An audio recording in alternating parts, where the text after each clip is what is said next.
everyone, I'm Angel Monteslaros, analyst from Market Insights Asia Pacific, and welcome back to another episode of the Forex Trading, the Foundation class. In this episode, we will learn all about intermarket correlation and how you can use this in trading. Without further ado, let's begin. Intermarket analysis is a method of analyzing markets by examining the correlations between different asset classes. A simple correlation study is the easiest type of intermarket analysis to perform, where results range from -1, perfect negative correlation, to +1, perfect positive correlation. In regards to forex trading, in order for us to understand how currencies are correlated, we need to learn the characteristics of the country's economies and find similarities and differences. Hence, let us start looking at the country's economic profile. As a beginner, I can't stress enough my strict recommendation of trading major pairs only. These pairs are abundant in data resources, have good liquidity, and low spreads, conditions that lessen the risk for newbies. Therefore, we will only be discussing the economic profiles of the 8 major economies. It is sorted alphabetically. Starting off with Australia, there are 3 things we will look at: top export, top imports, and major trade partners. Top exports are the leading products of the country it is selling to the international market. For the case of Australia, they are exporting iron ore, coal, petroleum, gold, and aluminum. Can anyone see similarities from these items? Majority of these are minerals. Its top imports are petroleum, automotive, IT equipment, pharmaceuticals, and gold. You might be wondering why Australia is buying petroleum when it is selling too. Note that there are a lot of petroleum products and it is possible that they are selling specific types and buying the rest. Its major trade partners are China, Japan, European Union, US, and South Korea. These are the countries they do trading the most. It is important to know that these as well, as it can affect the economy of the country. For example, Australia is selling iron ore to China. China uses this for construction purposes and manufacturing some products. Should China's economy decline, it will also buy less from Australia. Less sales means less GDP. Smaller GDP means weaker AUD. The actual size of impact will depend on how much iron ore sales is worth in terms of Australia's GDP. Next country is Canada. Its top exports are automotive, machinery, aircraft, telecom equipment, and petroleum. It is worth noting that Canada is known to sell wood products. They have vast forests across the country and the varieties that they have are quite expensive. Its top imports are machinery, automotive, crude oil, chemicals, and electricity. So just like Australia is buying and selling petroleum, Canada is also buying and selling automotives. It depends on types and brands. And of course, consumers have brand preferences. And it is knowledge that European, American, and Japanese cars are quite popular. Its major trade partners are the US, EU, China, Japan, and Mexico. You will notice that the major trade partners usually consist of the neighboring countries with big economies. We have the European Union. I'd like to take this opportunity to explain the difference between Europe, the European Union, and the Euro area. So Europe is a continent that consists of all countries in the westernmost peninsula of Eurasia. There are 44 countries in this continent.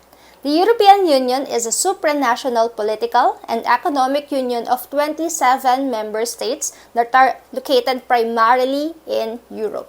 The Euro area or Eurozone refers to the territories that have adopted Euro as their primary currency and sole legal tender.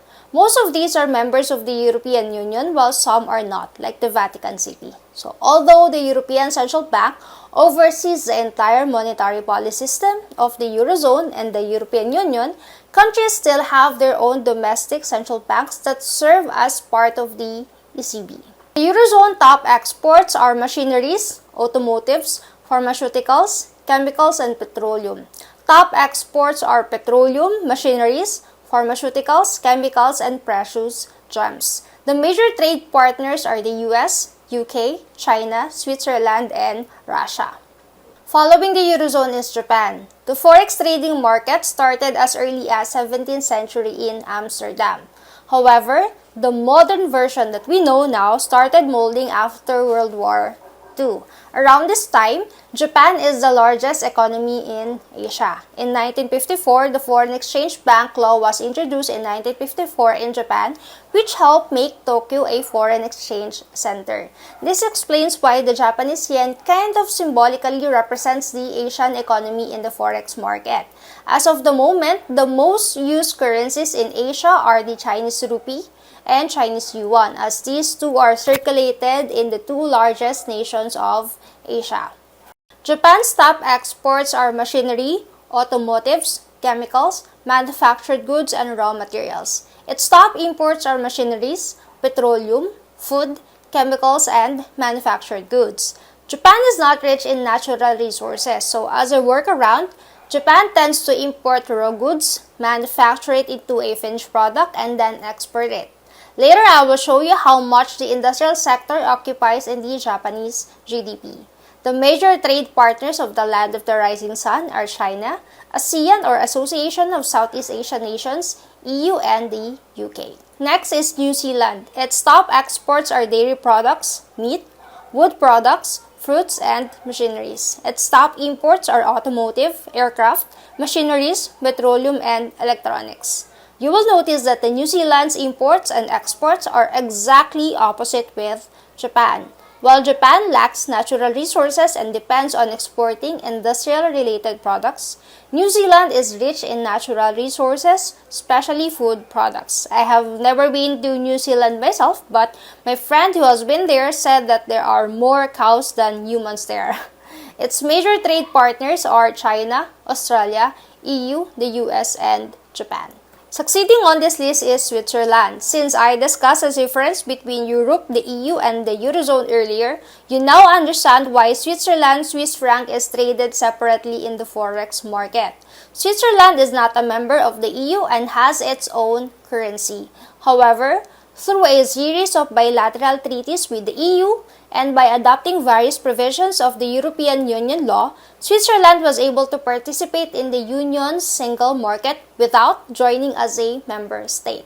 Switzerland's top exports are machineries, chemicals, metals, watches, and agricultural products. Switzerland is known for precision. It is a top exporter of high-end watches and clocks, which are expected to be precise down to the milliseconds. Probably also why the Swiss guards protect the Pope and why Swiss knives are popular. Its top imports are machineries, chemicals, automotive, metals, and agricultural products. Its major trading partners are Germany, the UK, US, China, and France. Next is the United Kingdom. Until recently, UK was a member of the EU. They left officially last January 31, 2020. Even as a member, the UK has its own currency, the British pound. As I discussed earlier, not all members of the EU are members of the Eurozone, and not all Eurozone members are members of the EU. Its top exports are manufactured goods, petroleum, chemicals, food, and beverages. Its top imports are manufactured goods, machineries, petroleum, food, and precious gems. Its major trade partners are the EU, the US, China, and Turkey. Lastly, we have the United States of America. Its top exports are commercial aircraft, automotive, chemicals, petroleum, and industrial machines. Its top imports are automotive, transportation, machineries, computers, and telecom equipments. According to studies, the US is the largest exporter of armaments, commanding 36% of the entire military exports. Its major trade partners are the EU, Canada, Mexico, China, and Japan. Now that we have taken a look at each country's economic profile, let us learn more by examining its GDP component. The rationale behind learning this is to know how and where the country is earning its GDP. There are three main components: agriculture, industry, and services. So for the sake of getting a better view, I broke down services into smaller components. Also, the data I use here is the most recent one. So should newer data be available, I will update this presentation. This time, the list is arranged by GDP size. So first is the United States of America. The US has around 1% of its GDP coming from agriculture. It is crucial for an economy to produce enough food to feed its population. Although it is possible to import food, it is risky to be independent externally in terms of food. Should any issue arise from supply or supply chain, it is ugly to imagine how hungry people will react. The industrial sector, which includes manufacturing and energy sector, occupies 14.4% of the GDP. Therefore, the remaining 84.6% is coming from the service sector.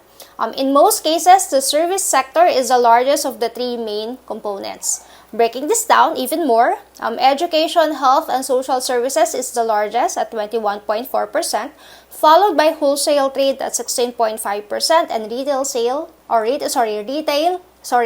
estate at 12%. Second is the Eurozone. It has a bigger agricultural and industrial sector at 3% and 20.1% respectively.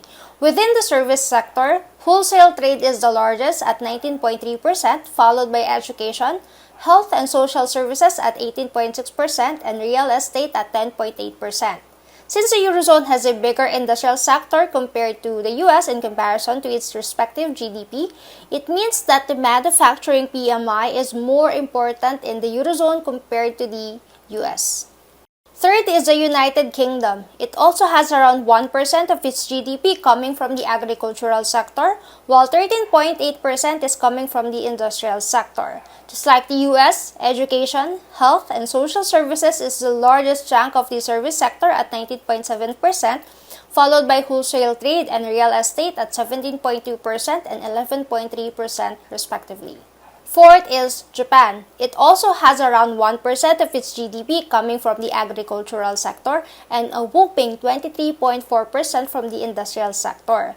Looking at its service sector, wholesale trade is the largest at 19.2%, followed by education, health and social services, and real estate at 17% and 12% respectively. Fifth on this list is Canada. It has a slightly bigger agricultural sector at 3%, while its industrial sector is at 18.3%. In terms of its service sector, education, health, and social services is the largest at 20.2%, followed by wholesale trade and real estate at 18.1% and 12.4% respectively. Sixth is Switzerland. Its agricultural sector is around 1%, while its manufacturing sector is at 20%. The largest component within the service sector is wholesale trade at 21.4%, followed by education, health and social services, and finance and insurance at 18.9% and 9.2% respectively. Seventh is Australia. It has a bigger agricultural sector at 5%, while its industrial sector is at 22.5%. Within the services sector, education, health, and social services is the largest, followed by wholesale trade and real estate at 14% and 11.2% respectively. Lastly, we have New Zealand. So among the 8 major currencies, it has the largest agricultural sector at 6.2%. As we saw on the GDP component earlier, it only makes sense because not only do they produce enough food to feed their people, they also export food abroad. Its industrial sector is at 14.7%. The largest portion of their service sector comes from wholesale trade at 16.7%, followed by the real estate and education, health, and social services at 16% and 15.8% respectively. Among our list, speaking of component to GDP ratio, New Zealand has the largest agricultural sector at 6.2%, meaning, in comparison to the rest, the NZD will be more susceptible to food prices. Meanwhile, Japan has the largest industrial sector at 23% of its GDP. So you guessed it, in terms of manufacturing PMI, it affects JPY the most. New Zealand has the largest construction to GDP ratio at 7.6%, while Switzerland leads the wholesale trade at 21.4%. On the other hand, US has the biggest information and communication to GDP ratio at 7.5%, while Switzerland leads in financial and insurance at 9.2%. Therefore, when banking sector in general is on a decline, it will affect CHF much more than the others. New Zealand has the largest real estate to GDP ratio at 16%, while the UK leads the professional, scientific, and technological services at 21.4%. Lastly, the US leads the education, health, and social services GDP ratio at 21.4%. So I have changed the font color of the largest component to green per country so you can easily view which sector affects the GDP the most. Next slide shows the GDP difference per country. So the US is still the largest economy in the world, followed by China.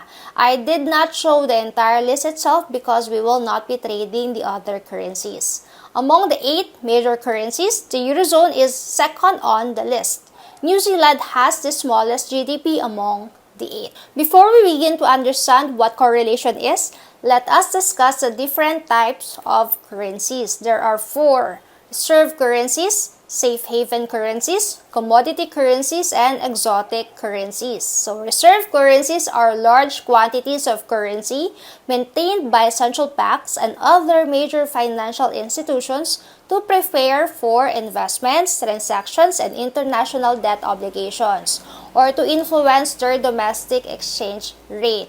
These currencies are the dollar, euro, and sterling. A lot of transactions are paid in dollars, especially when buying petroleum. Euro is also highly valuable and is required to trade with the members of the European Union. Since the UK is one of the largest financial hubs in the world, it only makes sense that the banks will require pound on their transactions. Since these currencies are staple, they will always have value due to their utility. There are efforts to change this as led by China, Russia, and India, but so far this is still the case. Next type are the safe haven currencies. These are currencies that are expected to retain or increase in value during times of market turbulence. Safe havens are sought by investors to limit their exposure to losses in the event of market downturns. So while the reserve currencies are valued due to its utility, the safe havens are valued because it provides protection to its holder. For example, during the start of the Russian-Ukraine war, CHF, JPY, and gold all rose in value. We have no idea how long the war will last and how much impact will it have in the global economy. This fear leads some investors to seek some sort of protection to cover risk from other assets they own.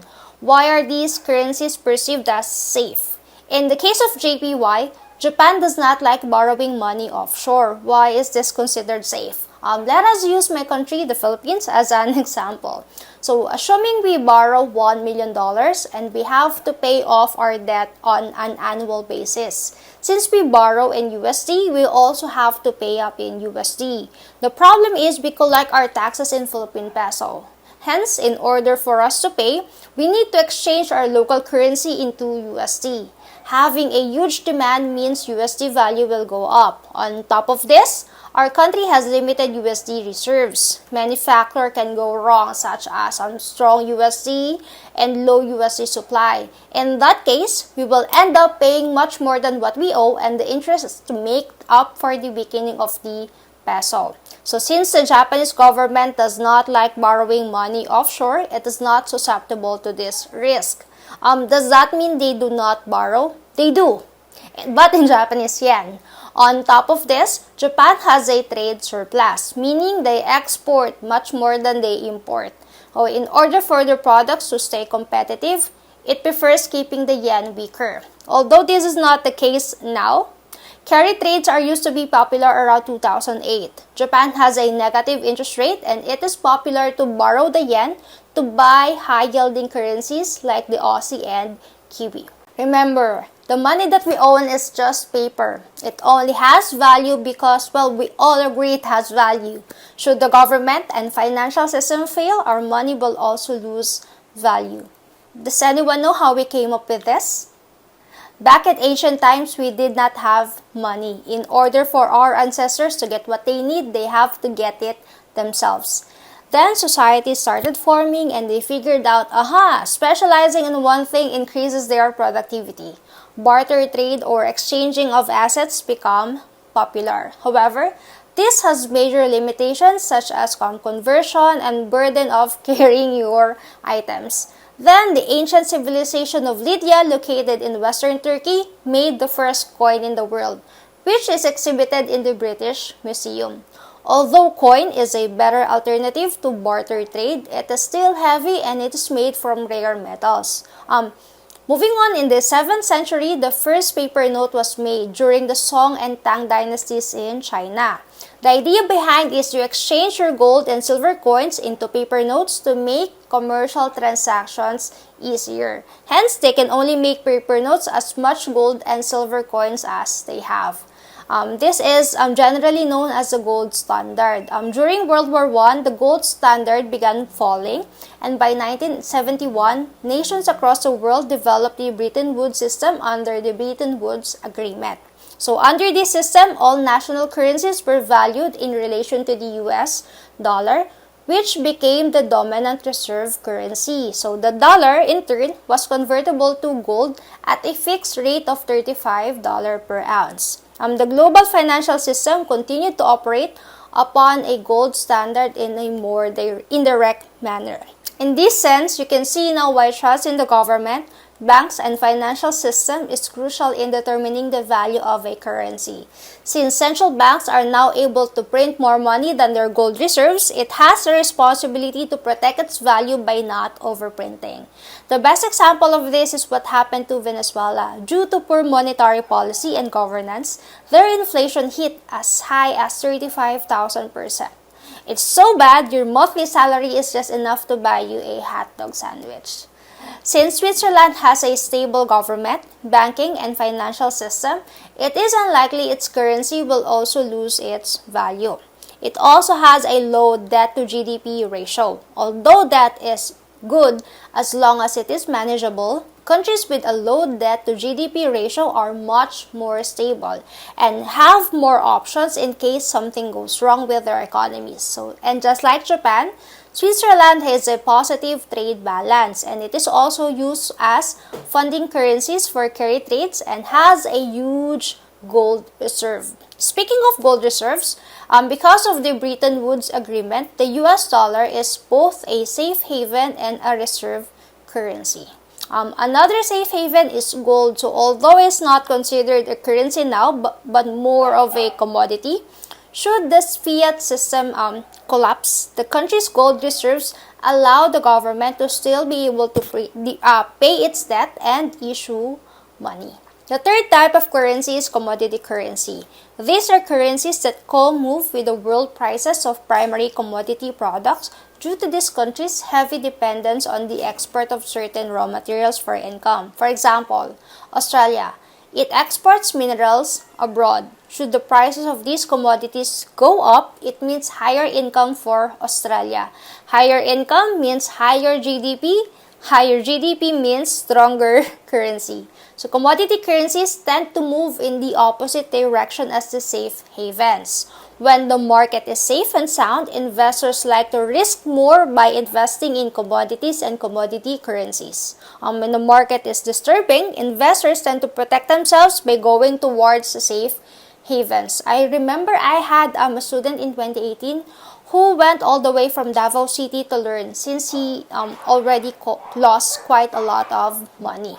Upon reviewing his past and open trades, I noticed that he is trading without any regards to correlation. For example, the student is buying XAU USD or gold, but is also buying AUD USD. So unknowingly, the student hedged his trades. Hedge is a trade that is made with the purpose of reducing the risk of adverse price movements in another asset. This is usually done if you want to protect a trade without closing it. However, in his case, he has no idea of correlation. Since gold is a safe haven and Aussie is a commodity currency, the two trades he has are not going anywhere. It's a good strategy but used incorrectly. The last type of currency is exotic. Exotic currencies are currencies that are thinly traded in foreign exchange markets and are not widely used in global financial transactions. Exotic currencies are illiquid, lack market depth, and can be extremely volatile and trade at low volumes. These currency pairs are high risk since first, the trading volume is low, hence the spreads are wide. How wide? Assuming the spread for Euro USD on a standard account is 10 points, USD CNH is 300 points. Second, these pairs are either not moving in any direction at all or strongly moving in a specific direction. Personally speaking, I avoid these pairs unless there is a strong fundamental reason why I should trade, and I never do short-term trade on these pairs, only medium trade or D1. These pairs started moving. The range is quite big compared to other pairs, and it is easy for your M5 or H1 stop loss to get hit. On top of this, there are limited resources for doing your fundamental analysis, and its intricate relationship with other assets requires experience to really understand what is happening. Since beginners do not have all of these must-haves, it is best to avoid trading exotic currencies. Alright, last thing we have to learn before we fully discuss correlation is learning how to read a currency quote. This is a part of technical analysis, but it also plays a role in knowing what kind of relationship assets have. A trading pair consists of two assets. The one on the left is called the base currency, and the one on the right is called the quote currency. In this example, USD is the base currency and JPY is the quote currency. The value of the base currency is always 1, while the value of the quote currency is floating or ever-changing. So if USD JPY equals 110.8, 1 USD is equals to 110.8 JPY. If I am buying USD JPY, I am buying 1 USD in exchange for 110.8 JPY. On the other hand, if I am selling USD JPY, I am selling 1 USD in exchange for 110.8 JPY. Although the positioning of the assets can be interchanged, in regards to MT4 and MT5, USD and JPY, when traded together, are always USD JPY and never JPY USD. What I'm saying is JPY USD does exist, but not in MT4 and MT5, where a majority of the retail traders trade. Finally, let us learn correlation. Correlation is a statistical measure that indicates the extent to which two or more variables fluctuate together. There are two types of correlation, positive and negative. Positive correlation indicates the extent to which two variables increase or decrease in parallel. Meaning, if one asset rises in value, the other one is also rising in value. And if the other one is falling, the other one is also falling. They move in the same direction, although the degree can slightly differ. Negative correlation indicates the extent to which one variable increases as the other one decreases. In short, they move in opposite directions. Correlation can be seen among asset classes. Let's start in currencies. So this is USD JPY and USD CHF in daily time frame. Most likely, it shows the price for the last 20 years. So the red in color is USD JPY, while the black one is USD CHF. Looking at the price, what kind of correlation do you think they have? Positive correlation. Although these pairs move generally in the same directions, there are times that they don't, and the movement sizes can be different. To translate this likeliness and unlikeliness into numbers, we can use the correlation calculator. The perfect positive correlation is positive 1, while the perfect negative correlation is negative 1. 0 means no correlation at all. So using the Forex correlation calculator in investing.com, first, we need to choose a trading pair. So let us choose USD JPY daily and then 200. This setting will provide us with a more accurate correlation. I will explain more when we go to technical analysis. Click Calculate. You will see USD CHF correlation to USD JPY at 0.88. This means the time they move together and the movement size is around 88%. Why are these pairs positively correlated? CHF and JPY are both safe haven and are both quote currency. The base currency for both pairs is USD. Think of this as your usual algebra. USD and USD are positive while CHF and JPY are positive. Hence, these pairs are positively correlated. So let us change the positioning for one pair. Let's say USD-JPY and CHF-USD. Since USD is now the quote currency for CHF-USD, the relationship has now become negative. Next example is NZD-USD and AUD-USD. Both Kiwi and Aussie dollar are commodity currencies and thus have positive correlation. And then USD is the quote currency for both pairs, since these two pairs are positively correlated. Going back to the Forex correlation calculator, it shows that these two have 0.86 correlation. As explained earlier, commodity currency and safe haven currencies tends to move in opposite direction. Scrolling down, we can see USD-JPY has negative 0.78 correlation with AUD-USD. So you might be wondering why USD-JPY has a negative correlation with AUD-USD. Fundamentally speaking, AUD as a commodity currency and JPY as a safe haven currency has a negative correlation, since AUD is positioned in the base currency and JPY is in the quote currency position. AUD-USD and JPY-USD should have a positive correlation. You have to note that currencies can deviate to this kind of rationale due to a lot of factors. This is advanced knowledge, and I will discuss this when we go to the Forex trading, the masterclass. So if you have any advanced trading topic that you would like me to include in the webinar series, please feel free to leave a comment. So as a general guide for beginners, always look at the Forex correlation calculator before committing to any trade. You might not understand at all why the correlation is like that, but the numbers you are seeing in the chart is never wrong, as it is calculated based on the current prices. Next pair is Euro-USD and GBP-USD. These two pairs are positively correlated as both EUR and GBP are reserve currencies and the USD is positioned as the quote currency for both pairs. Correlation is not only observed among the same asset classes, it can only be used across asset classes, as shown in this example. The red chart is XBR-USD or Brent oil price in USD, while the black chart shows USD CAD. Earlier, we mentioned Canada is a major supplier of energy. Hence, as a commodity currency, the Canadian dollar benefits from the rising oil prices. Therefore, CAD and Brent oil have a positive correlation. However, since the loonie is the quote currency while the Brent oil is the base, XBR-USD and USD CAD has a negative correlation. I have here a breakdown of what happens. In the same manner, JPY and gold are positively correlated because both assets are safe havens. However, USD-JPY and XAU-USD have a negative correlation since JPY is the gold currency in USD-JPY, while gold is the base currency in XAU-USD. You may see this relation in this chart comparison. Stocks and currencies are also correlated. So for Forex and the stock market, we have to note the money outflow within the country. Is new money going in or out of the country, or none at all? In this example, we compare the US dollar index versus the S&P 500 or Standard & Poor's 500, aka the top 500 companies in the US, which fundamentally represents the US stock market.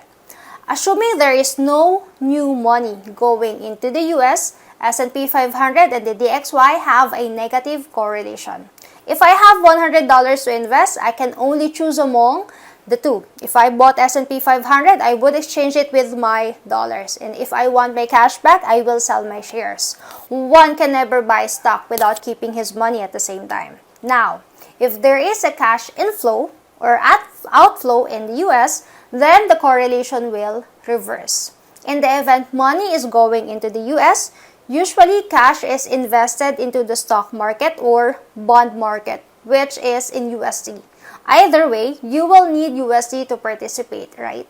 So the dollars will rise in value due to the demand, and S&P will also rise in value. So if there is an outflow of money out of the US, then both S&P 500 and DXY will fall too.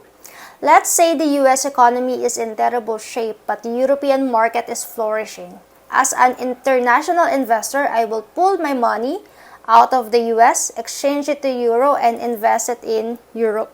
In this case, both the S&P 500 and DXY will fall, and Euronext 100 will rise. As mentioned in the previous example, it is safe to check the correlation calculator at all times as a beginner. Next example is USD JPY and JPN 225. JPN 225 or Nikkei 225 or Japan 225 is a stock market index showing the top 225 corporations in Japan. So in this chart, we can see a positive correlation between two asset classes. Although JPN 225 and JPY have a negative correlation traditionally, since JPY is in the quote currency position, the correlation has become positive. Remember, DXY is just DXY. It's not being traded against another asset. Stock market trading pairs are usually positioned in such a way the stock asset is in the base. Always be careful about the positioning of the asset classes, as this can change the way the correlation works. Another Forex stock market correlation is GER 30 or Germany 30 or DAX 30, which represents the top 30 corporations in Germany, and the Euro USD. You might not see GER 30 anymore, as it has been updated to GER 40. The negative correlation is evident in these pairs. You want a trade tip? If you spot these two meeting each other like this, expect a huge move to happen. It's a nice time to enter a long-term trade. The same logic is observed in UK 100 or FTSE 100, which represents the top 100 banks in the UK, and GBP USD and AUS 200 and AUD USD. Another type of asset class is TIPS or Treasury Inflation Protected Securities or bonds. Bonds are usually priced in the local currency of the issuer. Hence, the local currency and its bond have a positive correlation. In this example, we can observe the DXY and the 10-year bond mimicking each other's price direction. That's the wrap for this episode's discussion. For activity number 11, we have to match the correlated assets and identify the type of correlation. Remember, correlation has two types, positive and negative. You may pause the video to answer. 3, 2, 1. Okay, let's answer together. So number 1, AUD. AUD is positively correlated with letter H, iron and copper. Number 2, EUR. It is negatively correlated with letter J, DAX 30. Number 3, USD. It is negatively correlated with letter E, S&P 500. Number 4, GBP.